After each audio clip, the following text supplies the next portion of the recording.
ആർത്തവ സമയത്ത് യൂസ് ചെയ്യാൻ ഒരുപാട് മെൻസ്ട്രൽ ഡിവൈസസുകൾ ഉണ്ടെങ്കിലും നമ്മുടെ നാട്ടിൽ സ്ത്രീകൾ മിക്കവാറും ഉപയോഗിക്കുന്നത് സാനിറ്ററി പാഡുകളാണ്.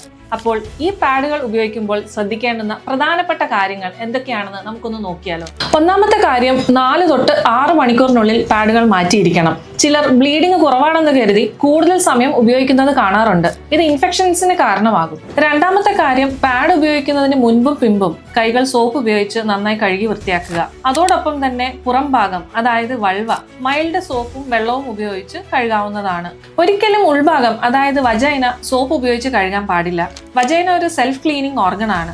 സോപ്പ് ഉപയോഗിക്കുമ്പോൾ അതിനുള്ളിലെ നാച്ചുറൽ ബാക്ടീരിയ നശിക്കാൻ കാരണമാകും. ഇനി കഴുകിയതിനു ശേഷം ഡ്രൈ ക്ലോത്തോ ടോയ്ലറ്റ് ടിഷ്യൂ പേപ്പറോ വെച്ച് അവിടെ നന്നായി ഒപ്പി ഡ്രൈ ആക്കണം. അതിനുശേഷം മാത്രമേ അടുത്ത സാനിറ്ററി നാപ്കിൻ യൂസ് ചെയ്യാൻ പാടുള്ളൂ. മൂന്നാമത്തെ കാര്യം, ഉപയോഗിച്ച പാഡുകൾ ഒരു പേപ്പറിൽ പൊതിഞ്ഞ് അതിനായിട്ടുള്ള സെപ്പറേറ്റ് ബിന്നിൽ നിക്ഷേപിക്കുക. ഒരു കാരണവശാലും ടോയ്ലറ്റിൽ ഫ്ലഷ് ചെയ്യരുത്. നാലാമത്തെ കാര്യം, നിങ്ങളുടെ ബാഗിൽ എപ്പോഴും ഒരു സാനിറ്ററി നാപ്കിൻ കരുതി വെക്കുന്നത് നല്ലതാണ്. എമർജൻസി സിറ്റുവേഷനിൽ നിങ്ങളെ ഹെൽപ്പ് ചെയ്യും. ഇതുപോലുള്ള ഹെൽത്ത് റിലേറ്റഡ് ഇൻസൈറ്റ്സിന് ഈ അക്കൗണ്ട് ഫോളോ ചെയ്യാൻ മറക്കണ്ട.